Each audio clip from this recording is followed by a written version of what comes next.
Welcome to our channel. Today we how to configure Chrome privacy and site settings for better security. Full guide step by step clearly. Open Google Chrome on your device. Locate the three vertical dots in the top right corner of the window. Click on the dots to open the Chrome menu. From the menu, select Settings.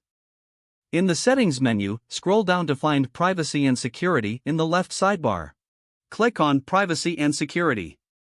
You will see several options for enhancing your privacy. Start by clicking on Clear Browsing Data. In the pop-up, choose the time range for which you wish to clear data. Select the types of data you want to remove, such as browsing history, cookies, and cached images. Click on Clear Data to confirm your choice. Now, return to the Privacy and Security section. Next, click on Site Settings.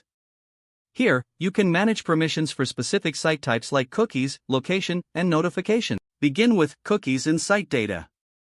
You may want to toggle off the option for Allow sites to save and read cookie data. Next, go back to Site Settings and select Location.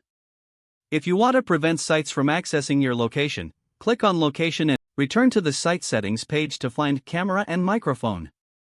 Click on both to review which sites have access to these features.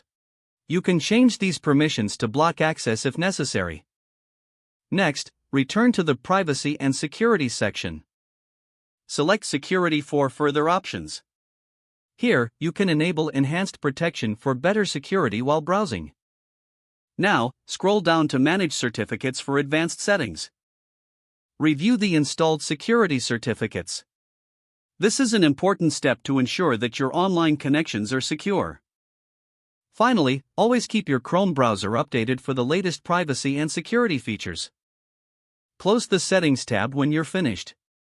Your Chrome privacy and site settings are now configured for enhanced security. If the page does not load, refresh the browser or try again in a private or incognito window. Make sure you are using the correct email address, then retype it carefully to avoid small typos. If your password is not accepted, use the Reset option and create a new strong password you can remember. Check your spam folder for verification or security emails, then complete any requested confirmation steps. Enable two-factor authentication if available to improve account security and reduce unauthorized access risk. Don't forget to like this video and subscribe to our channel for more step-by-step tech guides.